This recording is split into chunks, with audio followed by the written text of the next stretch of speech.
Now is the good time to start cussing out your wife. Spoken like a man that does not have a wife. This is the Citadel Cafe.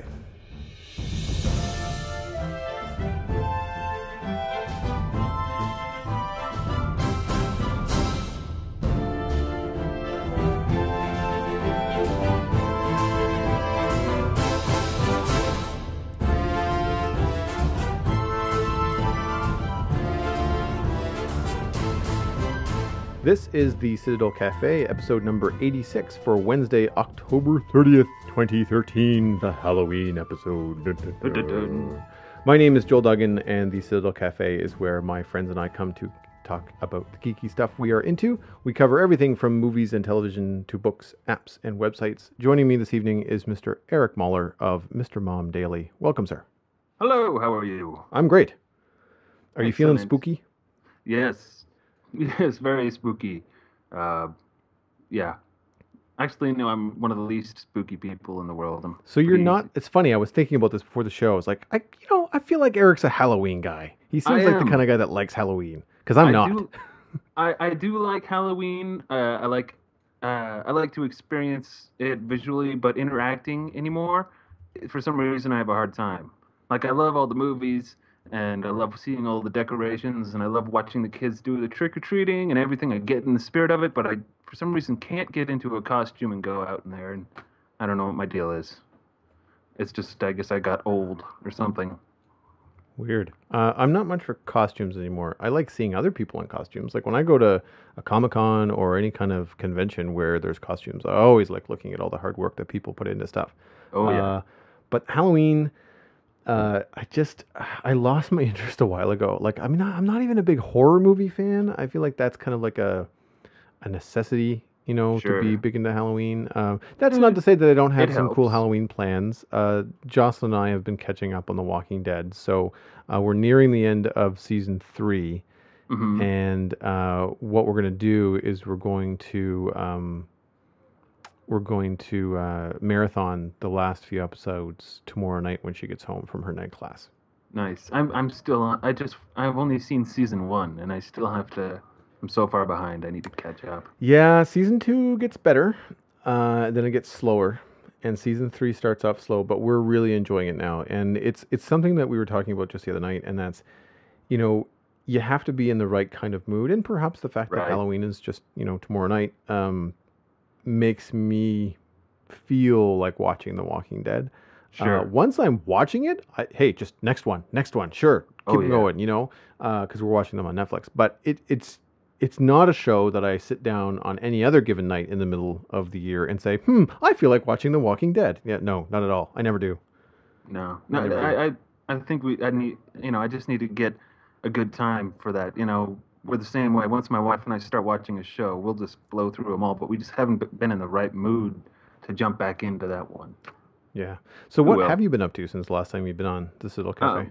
I've been doing my normal daily podcast thing, the Mr. Mom Daily, of course.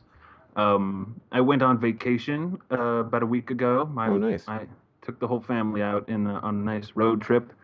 We went to, let's see, first we went to, where did we go? Down to a place called Science Canyon here in Utah, which is just a bunch of really cool rock formations and red rock stuff, which is really neat, and it's this really cool, unique place.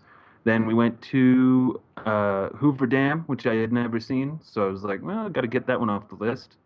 And that was cool. It was Oh, really big. Yeah, is that overwhelming in person? I wouldn't say overwhelming, but it's definitely impressive. And when they take you on a tour, if you want, you can go down inside the dam.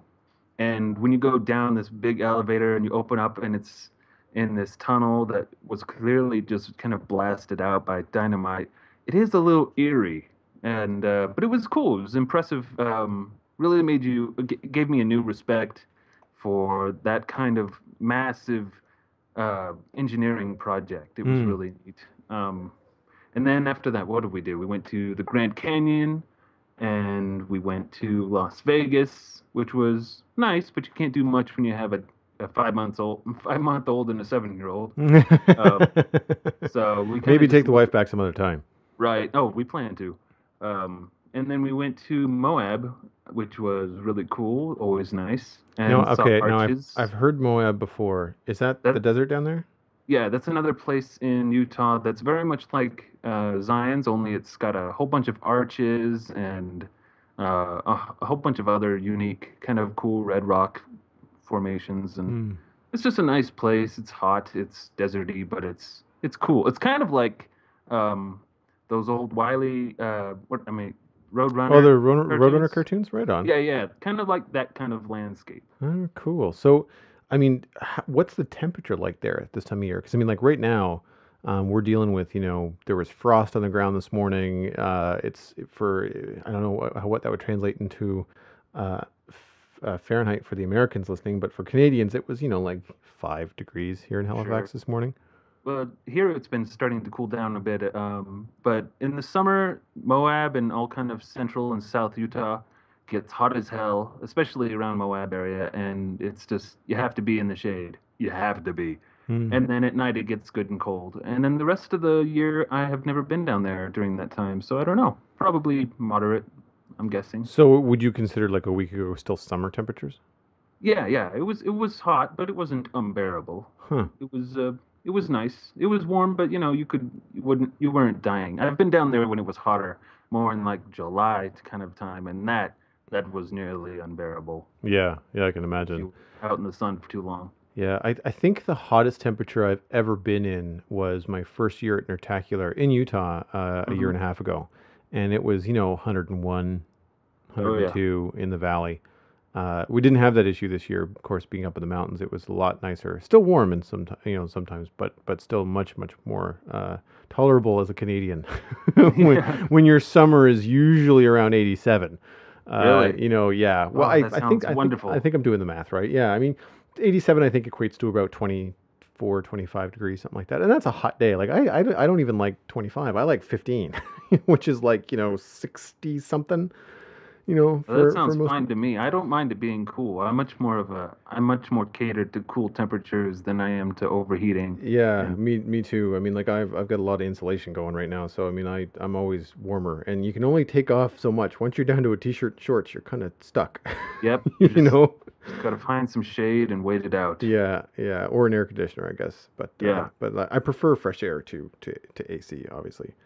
me too. Yeah. Well, I actually have been really busy. I spent the weekend at a very interesting little convention here in Halifax called Pop Expo, which I mentioned last week on the show.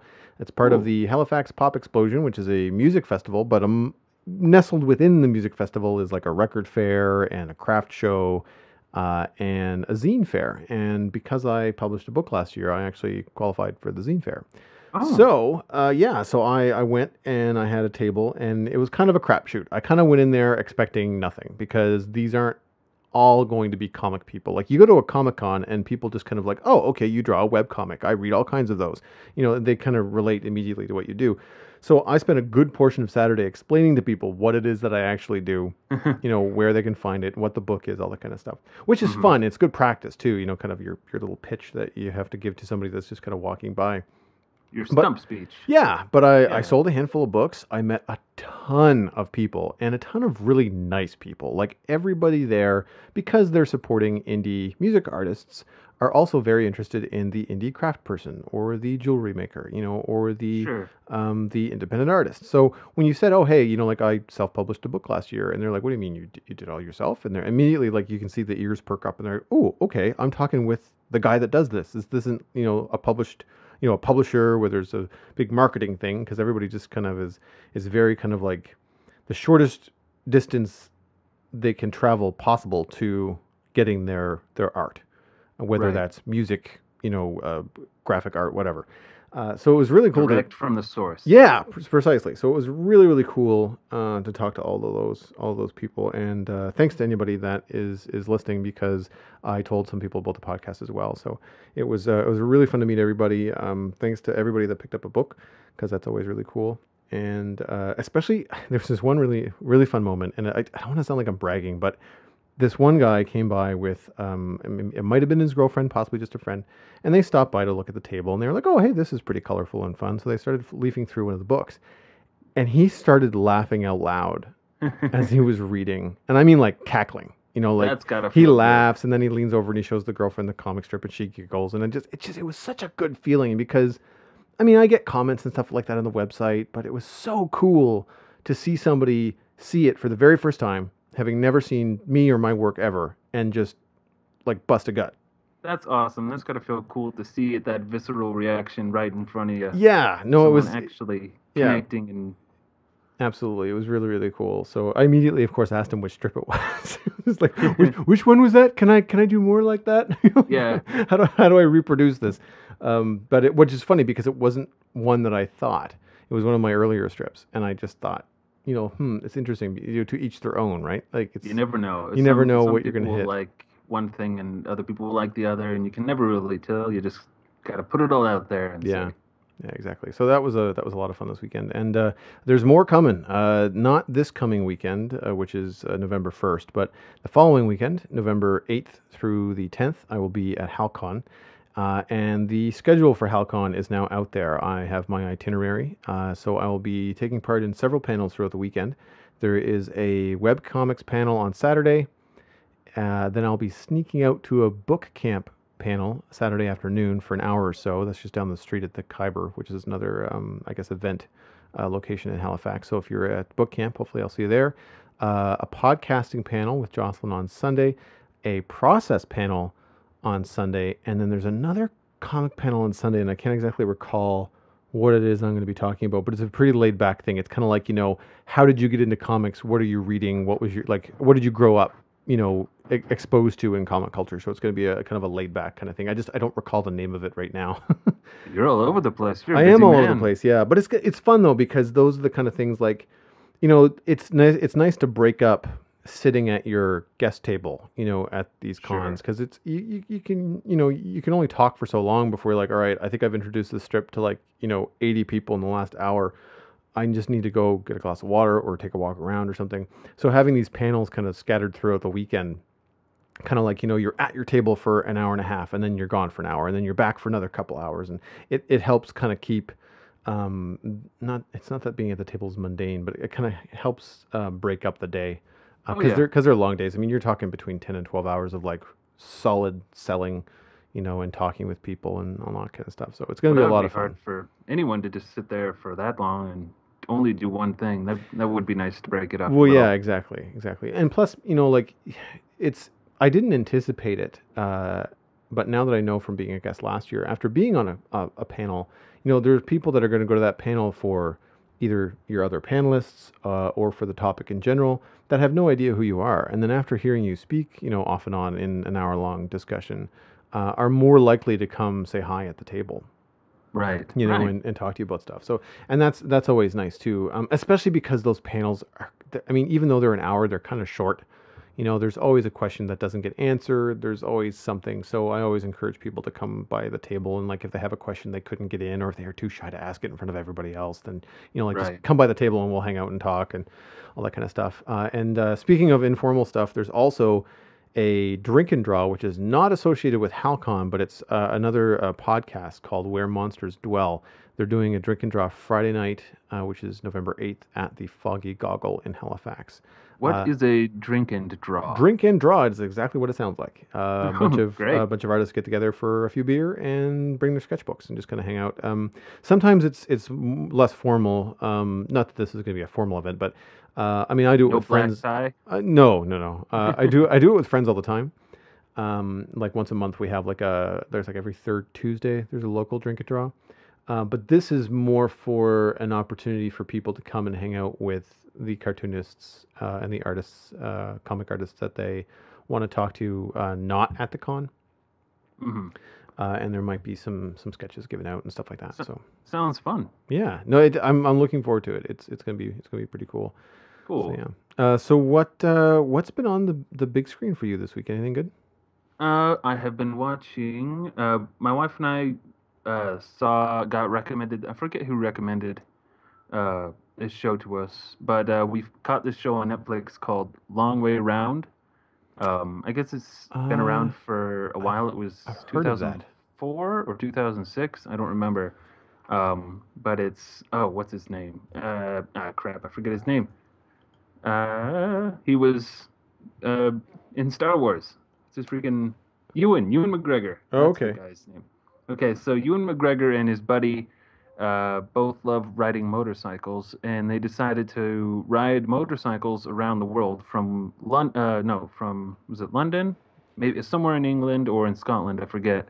But they were going the long way around the planet, all the way to New York. So they rode their bikes the whole way, except for the oceans where they, of course, flew. But they went through all of Europe, and then they went through Russia and all kinds of other. It's a really cool kind of documentary, and all they run into all kinds of trouble, and it's there's crazy stuff happens, and I really surprised. I'm surprised by how much I enjoyed it. It was a really good show, and Is it a show or is it like a documentary?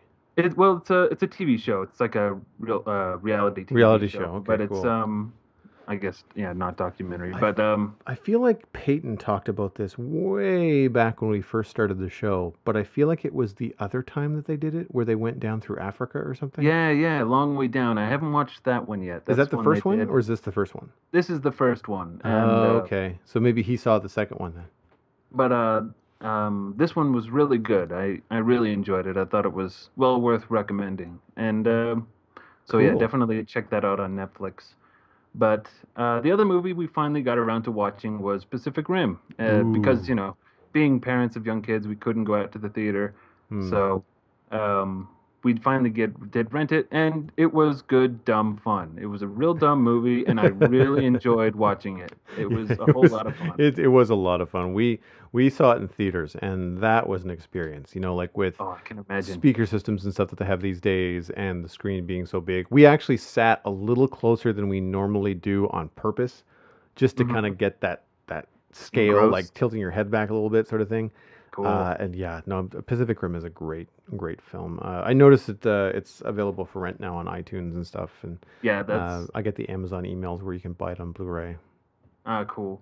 Yeah, Yeah, we're probably gonna buy that one when we can because that's just fun. I mean, yeah, big robots, big monsters. You gotta love it. yeah. Every once in a Um, while, when it's appropriate, Jocelyn will just like kind of scream down the hallway, "I'm canceling the apocalypse!" It's like she's like winning Nice, at Hearthstone or something. It's just like, all nice. right, hon, whatever. Man, I suck at Hearthstone. I finally got a beta key like a Oh, week nice. or two ago, and I suck, but it's fun. Yeah, I'm not that great either. You and I should play each other.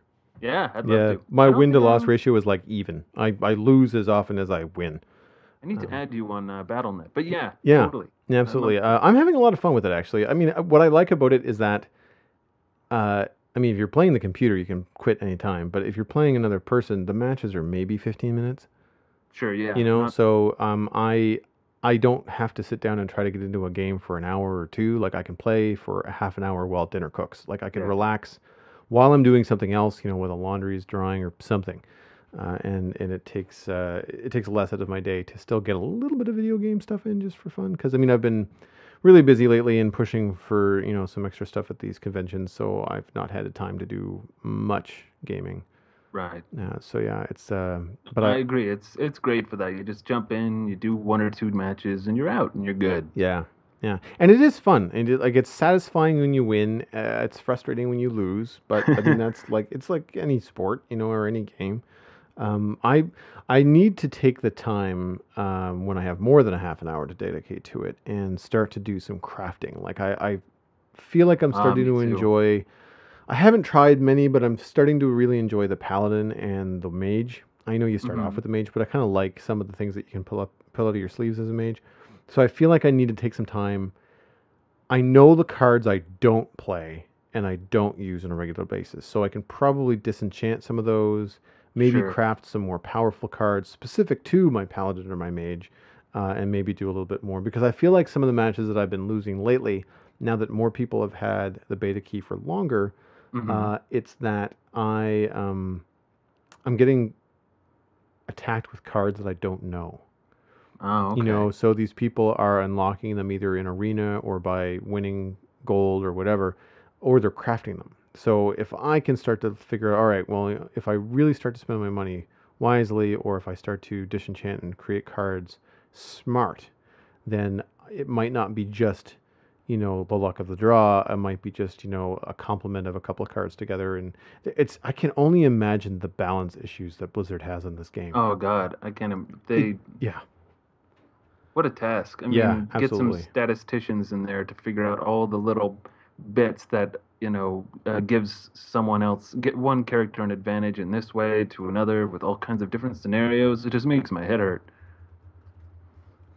All the Yeah. kinds of things they must have to figure out.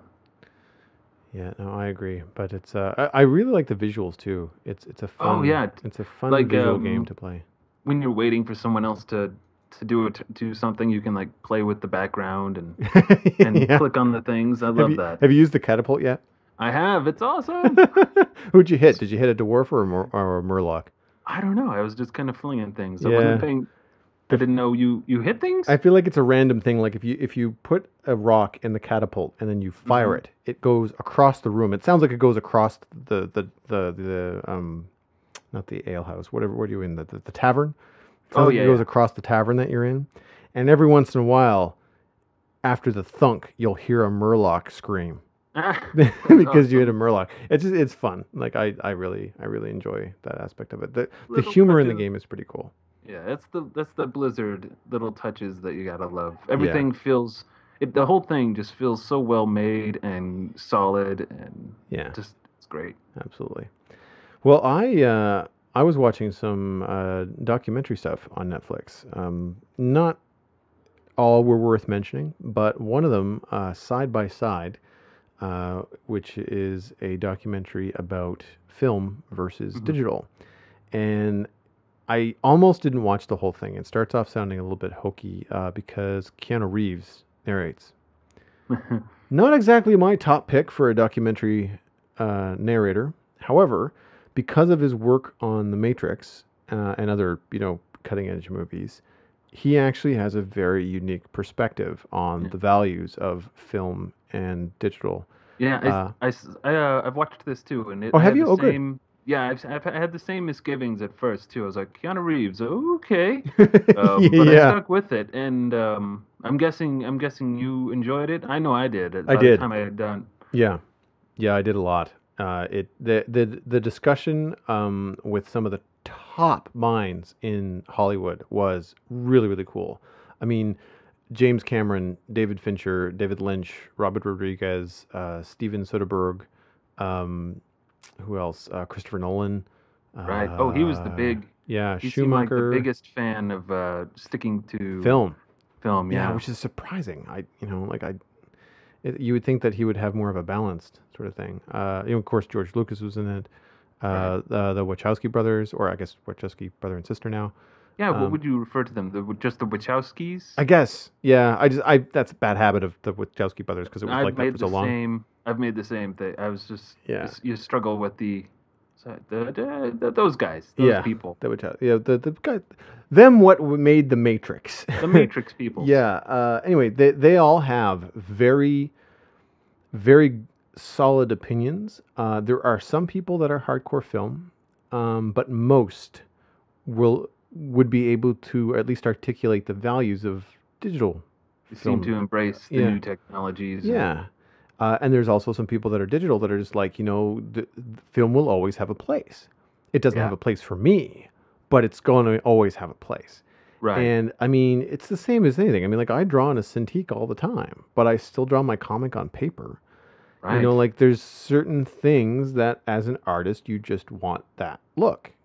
There's some things that can and cannot be achieved by not drawing on paper or not shooting on film. And the documentary does a really good job of a balanced presentation, I thought.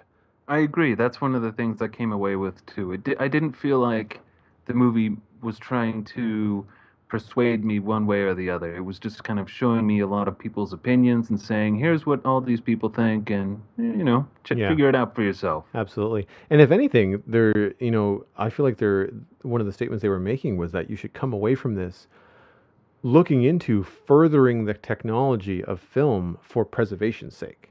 So you've got all of these pictures that have been made on film for so long, and film degrades. Like we saw that with Star Wars. Hmm. That's why he re-released them, is because it was either that or they're going to just melt in the can. Like they Right. had to get digitized. And I feel like, one of the things that um, Star Wars, did was bridge that gap. People Hmm. balk at like the quality of the prequels and stuff like that, but that had nothing to do with shooting digital. That had everything to do with George Yeah, Lucas that being was. off his leash. Yeah, You I know, completely agree. um, Visually, it's fine, but mm-hmm, it's it's yeah, everything that it's under that I yeah. have issue with. And I didn't realize, or I had forgotten that Attack of the Clones was the first movie ever to be shot 100% on a digital camera. Oh, that's right. Right, right. Yeah, I did. Like I knew. I mean, in there somewhere in one of those sci-fi movies, it was going to be one of those guys. I thought it was going to be James Cameron. Like I Yeah, thought it was going to be one of the you Terminator movies or something. yeah, you could have easily seen James Cameron doing a thing like that. Him, he's big on technology. He developed all that Avatar Hmm. stuff with it, and what was it, the red camera? Yeah, I can't remember whether he was using a red camera or not. The A lot of the people are. Red is the big digital yeah. camera now. I think that's Uh, what they used on The Hobbit. A yes. bunch of red Yeah, cameras. it was. It was. And that was the thing. Like one of the cool things that I can't remember his name. He's an Irish Danny Boyle. Ah, He yes. was talking about his first experience filming digital. I mean, this was years ago on like camcorders. Like it was not really high quality, high def Right. stuff because he was making 28 Days Later. Uh-huh. Yeah, And yeah. he was saying like, it was so expensive in London to try to shut down a street, close traffic, shoot for the day, like it would be insane. But Hmm. he says with these little cameras, like we would buy 10. We would set up 10 all down the street and we would just get traffic cops to hold traffic for like, you know, 15, 20 minutes. And then you're good. You Yeah. got your coverage, and Yeah, like the guy would act, he would walk down the street. It would take, 15 or 20 minutes for one take or doing a couple different things. But every time they did it, they got 10 different shots, it's awesome. I was right? watching a thing about this is kind of not related, but I forget how many cameras it was, but I was watching behind the scenes on Indiana Jones and the scene with the bridge that breaks. You remember Mm-hmm, mm-hmm. the real bridge, and they had like 10 different cameras rolling on that one because they really did break a bridge across a big cavern to get that shot when it does break, and they had like 10 cameras shooting at the same time because they didn't want to because they couldn't redo that. They had to get it that time. Yeah, no, and Yeah. I've seen that with explosions and practical effects in other action movies and stuff before too. Is that when they're really going to blow up that tanker, like it happens once, It's when now or never. yeah, and I mean I would imagine that like even though there's lots you can do in CG to have that practical explosion and stuff like that, like not only do you have to have the cinematographers and Hmm. the other technical people on board, but also like the special effects guys that are rigging the explosions. Like, I mean, all of this Right. stuff has to happen so precisely because after that, the building's gone. Like you Right. can't do It's it just again. yeah, it's done. And there's only so much CG. I'm still I don't know about I don't know if I'm sorry to kind of jump on your subject there, but uh I personally feel that practical effects are still so much better than CG, even Mm. as good as we have gotten it in this day and age. It's amazing. I love the cool stuff they can do with CG, but I think, people can still see the the that it's, they can tell it's CG when it's CG, and they can tell when they see a really well done practical shot that just it feels right to people. Like in the original Lord of the Rings or the first three movies, Hmm.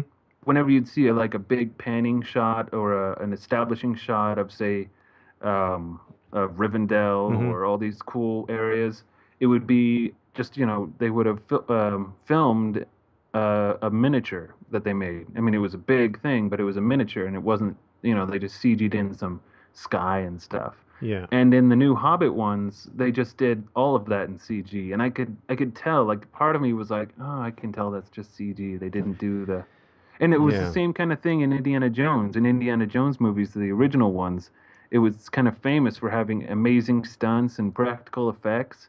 And then in the new one, they have like, or the fourth one, there were like bad CG monkeys and all this other weird CG stuff that just Yeah. it took me out of it. I don't know where do you fall in that? I'm with you in that I have an eye for it. I mean, especially being a trained animator, like I mean, I can Oh, see, sure. it's one thing to see, a person up against a green screen, and if it's a bad green screening process, then it just takes me right out. Right. But if that kind of stuff is all on board, and the animation is off, like something could be beautifully rendered, but if it Hmm. moves like a rubber band, Right. I'm out. Like I That's mean, some of the people, I mean, some of the best animation that I've seen in CG is not special effects for movies. It's hmm. actually like video game cinematics, Oh, where yeah. they've Oh, done a well, combination of like motion capture of a dude in a suit, sure. and then it's nothing special. Like the guy is just getting out of a car and cocking a gun.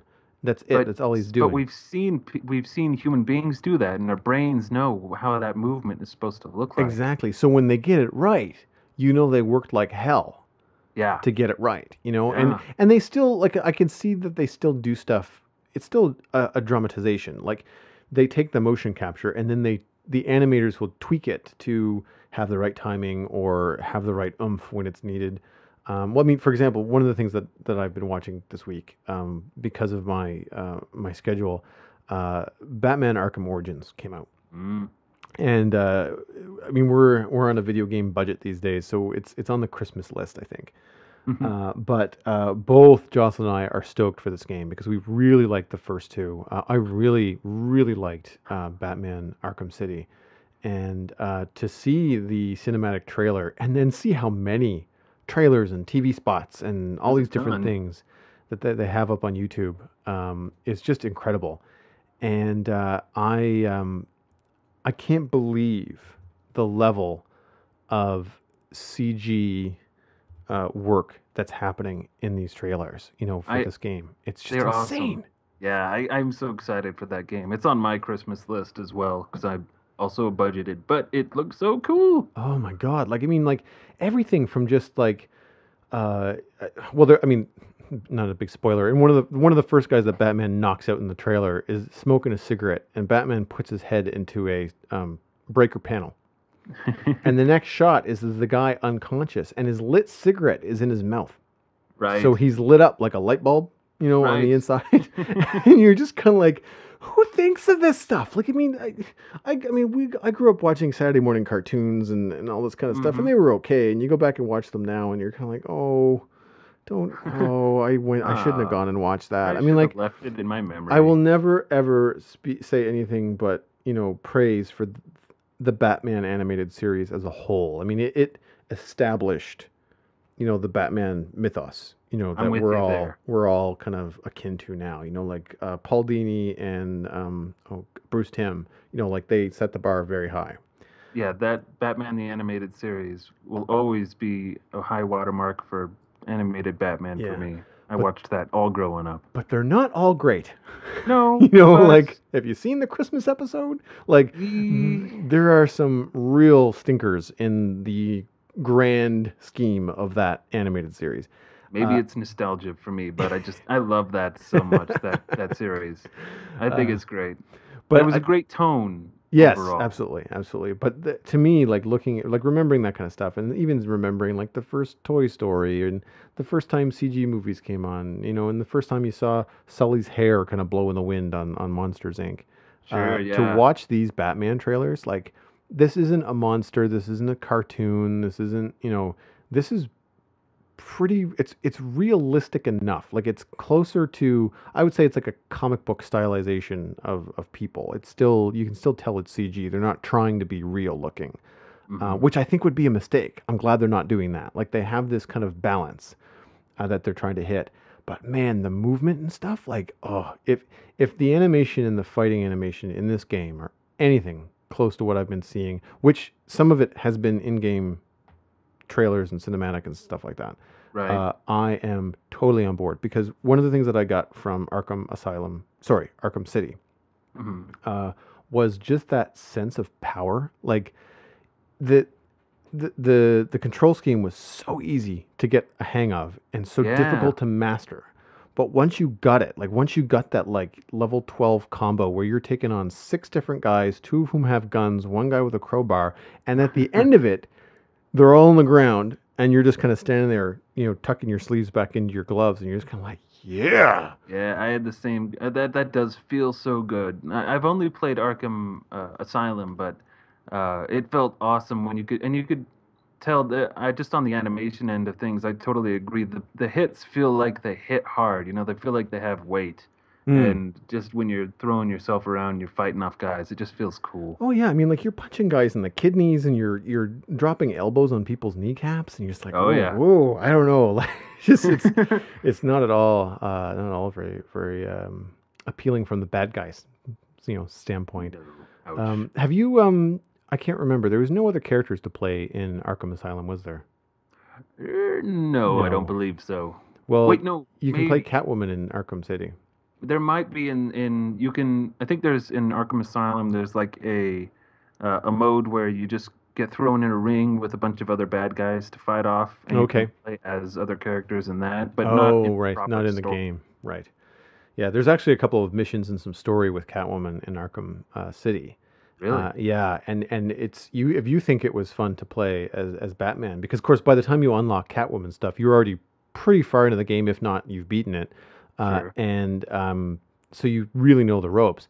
So she's just she doesn't hit as hard, but she Mhm. hits 4 times as fast. Oh, So cool. like you get into somebody, you get inside on some, clown that's trying to pull a gun on you. You whip the gun out of his hand, and then the next thing you know, you're just like tap tap tap tap tap tap tap, and you're just like, it's like chin shot, gut shot, across his nose, kidney shot, kidney shot. Then she flips over the top of him and knees him in the back, and you're just like, oh my god, like all I did was hit like 6 buttons, That sounds awesome. Yeah, it was fun. It's a really entertaining game. So the rest of these trailers, which I've got all of them in the notes. I mean, the big ones that for me were the full cinematic where he gets to fight Deathstroke, Deadshot, and Black Mask. Mm-hmm. The TV spots, number 1 and number 2, were really good. Nowhere to Run was also a good trailer, and the Copperhead reveal trailer was really cool. I didn't even know who Copperhead was, but apparently she's a villain in the game at least. I don't know if she's in the comics, so listeners, feel free to write in and call me on nerd cred on this. But that trailer was amazing because she's an assassin. Right.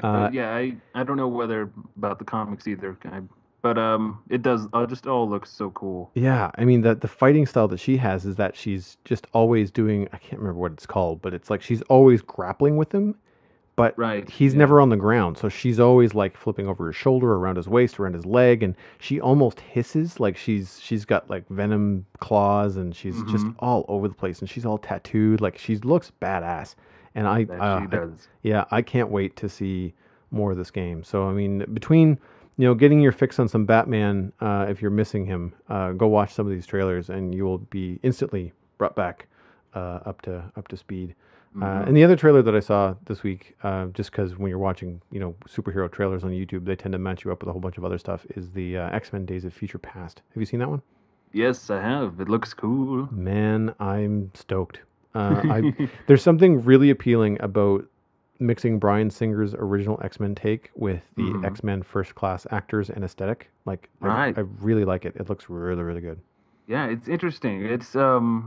I'm curious how they're gonna deal with the thing. Well, they kind of in the trailer it implies that there will be some communication between Professor X, the older version, and the younger version of himself, Mhm. and how that works out. I'm very curious to see. It seems strange.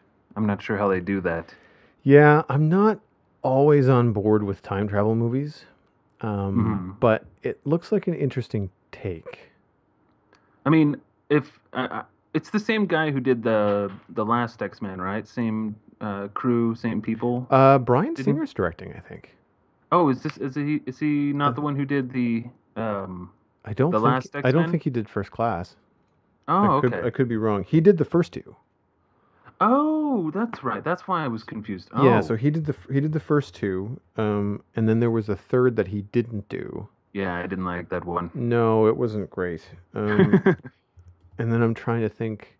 I mean, it was good for all the people that were in it, like all the Sure. characters you get to see. But I mean, that's the one problem with X-Men, of course, is that I mean, in the comic books, I mean, there's how many X-Men are there? There's a lot, How do you fit them all into a movie, right? and have it be coherent, right?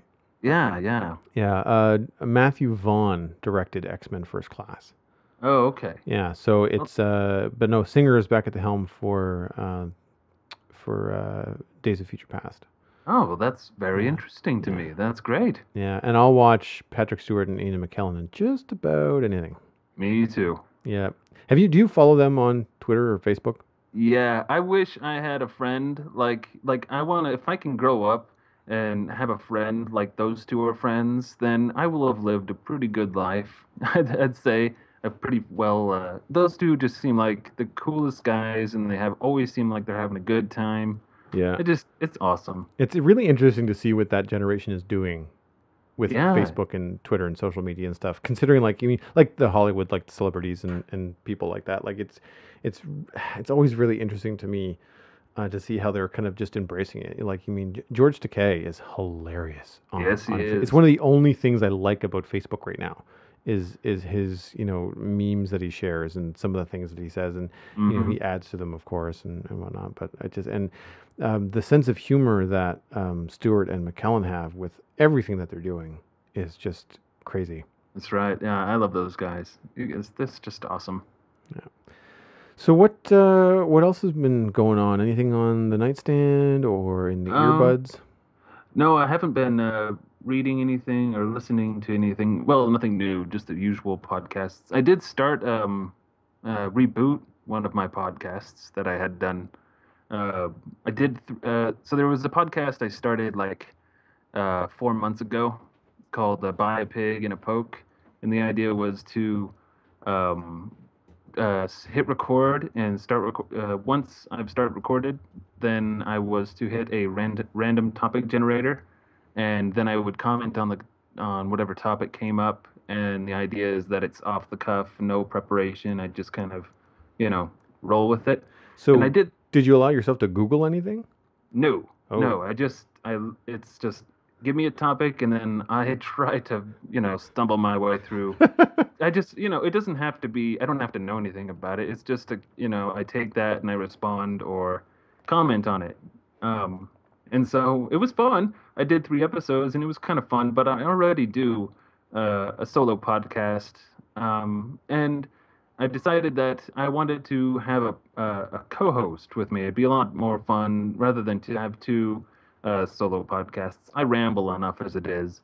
So now my wife has agreed to be on the podcast with me, Oh, nice. and it's great. We did our first episode last Friday. We're going to record every Friday, and the 2 of us will, do our thing. We'll get a random topic, and we comment on it. Oh, and if you're confused by the title, "Buy a Pig in a Poke" is a phrase that came about because people would buy like a cheap pig in a bag, not knowing whether or not it was any good, but it was cheap, so they would buy it. And it's kind of like you don't know what you're gonna get. And then that became a phrase: "Buy a pig in a poke." And yeah, whatever. I don't know. It's a weird title, but it's fun. Yeah, had poke a good is. time. I guess poke is it would be referring to the kind of sack. I guess, or like in a pinch. I don't know. Yeah. I don't know. Interesting. Have you ever come across something where like you've got nothing, like you just can't comment on the topic at all? The second episode that I did by myself, I did allow myself one redo, because I don't remember what the topic was, but it was something I tried to ramble for 2 minutes, and then I was just like, no, I gotta start it over. This ain't working. Nice. But Well, that makes for a really, fun outtake. Yeah, I would like to really try not to do that, and I think that'll be easier with my new co-host.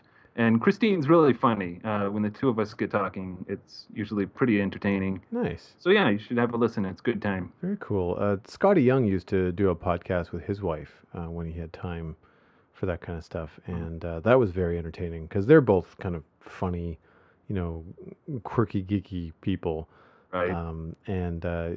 They wouldn't fight, but they'd be disagreeing about, different points of a movie that they watched, or characters in Harry Potter that are the best, or something like that. I mean, nerd Sure. fight over something. Yeah. But it was hilarious because, of course, they've been together forever, and they had a kid together and stuff like that. So I mean, it was how well they knew one another would just fuel how well they could bicker Yeah. in a very entertaining way. Like it was Similar thing with yeah. my wife and I. Cool. Yeah, that's Cool. good. Right on. Well, that rolls us right into the Internet Minute, and I do have something Halloween themed to share with everybody. This has been making the rounds. If you haven't seen it yet, I'd be surprised. But essentially, what somebody did was they decided to dress up their toddler in a Halloween costume.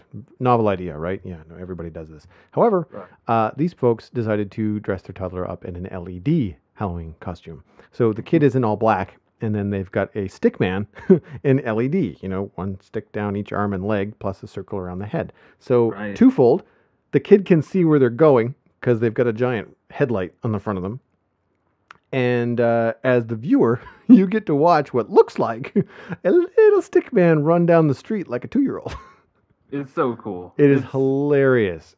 I giggled for a few minutes after seeing this. I'm watching it again right now. It's just too cute. Yeah. Yeah. And speaking of toddlers, I obviously I won't share the video, but I did get an email from Chad, a former co-host on the show. He sent me a video of his daughter Lena, who's now almost walking. I can't believe she's so big now, but she's now got a few words, and she was knocking shoes off of a table and going, "Uh-oh." And that was like the cute video from them of the week, and I need to bug them to see what they have for a Halloween costume cooked up for Lena, because Chad's got a nerdy sense of humor, so I wouldn't be surprised if they got like a Yoda costume or a Jawa costume or something tucked away somewhere that they're just going to unleash on the internet tomorrow or something. Yeah, that's awesome. So what about you? Any Halloween picks? I don't have a Halloween pick. I do have two things that caught my attention, though. There was a Calvin and Hobbes dance thing. So this person, there's a classic Calvin and Hobbes comic where it's just the two of them kind of dancing. Mm-hmm. And he took that and he animated it, and it's like 15 seconds long, but it made me so happy. It's like the greatest little happy little animation you'd ever seen. It's the music that goes with it is perfect, and it's really well animated.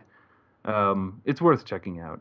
It's in the show notes. You should just have a look, or just search for Calvin and Hobbes dance.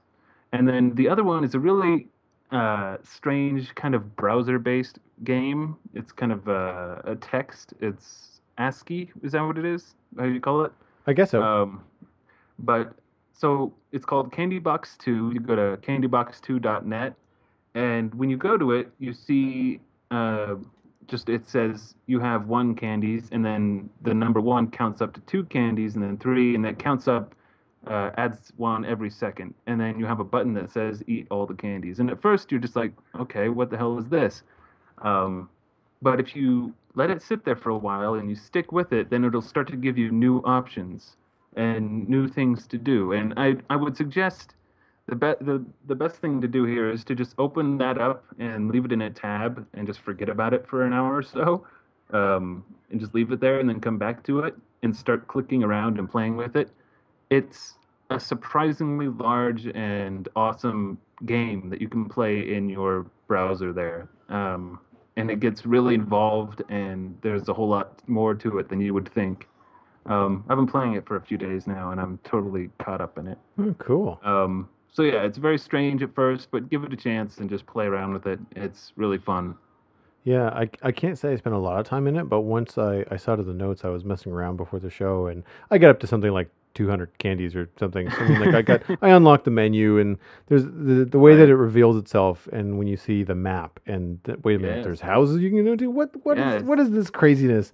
Yeah, from there you get into fighting, monsters in a forest, and you're actually using the keyboard to move around under the water, and you're casting spells and all kinds of crazy stuff. Jeez, you have been playing this for a while. Oh man, I've been playing it too much. So I have a question then.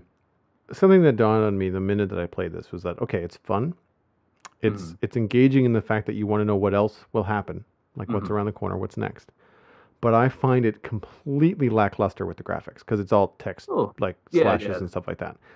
Do you think that there would be a place for a game like this if it was illustrated?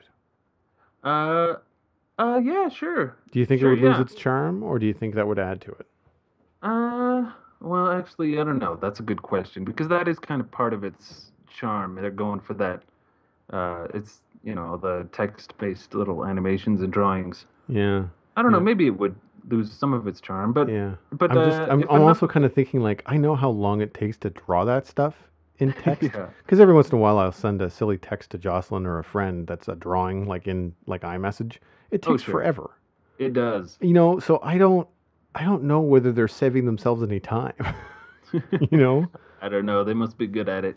Yeah, maybe. They Um, might have a program that helps them with it too. uh, yeah, I don't know, but it's fun. It's what I like about it is you can just leave it in your browser on it. Leave a tab just there, and you can forget about it or ignore it, and then you come back to it when you're waiting for something, and you do a few things for 2 seconds, and then you go back to what you're doing, Yeah. and yeah, it's fun. Cool. Cool, cool. Well, I will look forward to trying that out a little bit more when I maybe does it work on mobile, do you know? Cuz Oh, I don't know. It's a cuz good leaning question. leaning back on the iPad with that would be fun. I have no idea. I have not yet tested that. Interesting. I shall have to test it myself.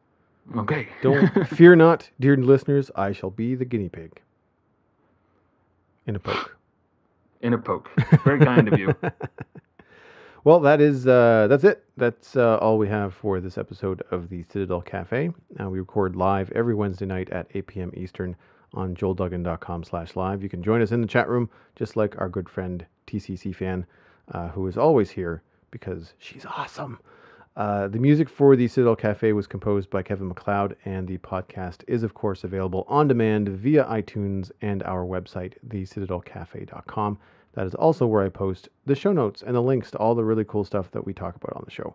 You can email the show at thecitadelcafe@gmail.com or hit us up on Twitter, Facebook, or Google+, whichever you prefer.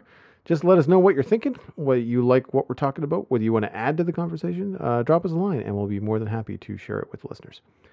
The Gamers Inn is usually on Friday nights at 8:30 p.m. Eastern on amove.tv, but however, this week it is going to be the following Sunday because Saturday, November 2nd, is Extra Life. This is the charity that Jocelyn, Ryan, and James have been working very hard at the last few weeks to raise money for the Children's Miracle Network by playing video games for 25 hours straight, starting on Saturday, November 2nd. So tune in to amove.tv, to Gamers Inn. I think it's, what's their website? gamersinpodcast.com is where you can find a lot more about the Extra Life team, the ways that you can donate to either Jocelyn, Ryan, or James, or any other people involved in the Tadpool, because the Frog Pants podcasting community has this Tadpool chat kind of group, and they've all teamed up to raise money for the Children's Miracle Network. So if you like video games, if you like streaming video games, and you like podcasting, then you definitely want to check out amove.tv this Saturday and help raise some money for some kids in need. My name is Joel Duggan, and everything I am up to online is at joelduggan.com, including my book, Starcost Volume 1, and a special sale in my store. The book is no longer on sale, but you can still pick up a commission for 20% off. Just go to joelduggan.com/store and check out the sale prices. You can follow me on Twitter and Google Plus with just my name, and that is it. Mr. Eric Mahler, where can people find you online? They can find me at MrMomDaily.com. That's my daily podcast. They can also find the new one at BuyAPigInAPoke.com. And my Twitter is Snyder Mahler. That's SNYDERMAHLER. That almost And sounds like a song. SNYDER. I don't know. I'll stop. Never mind. You've been listening to the Citadel Cafe, where we are fast, easy, and cheap, but you can only pick two.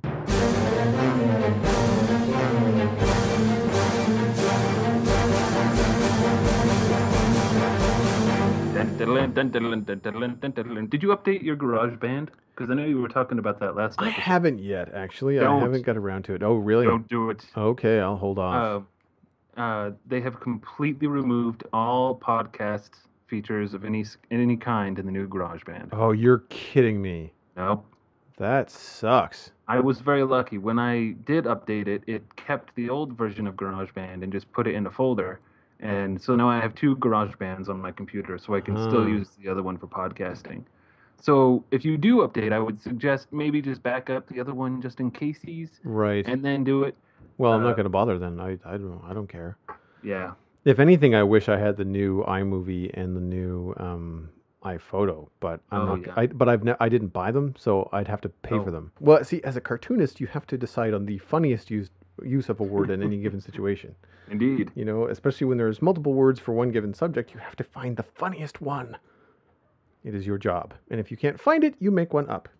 It's a license they give you when you start cartoon school. You now have the license to make words. Nice. Yeah, well, you have to figure out what sound a pie makes when it hits someone in the face. So, like, splut. Exactly. PCH. There's a Z in there somewhere. And a Z, yeah. You can mute and unmute the stream, and then we will sound like smooth talking radio hosts. Like butter. As opposed to mice. As opposed to these quiet little mousy people. We will actually sound quite normal. That's about as high as my voice goes. Duggan. Oh, shit.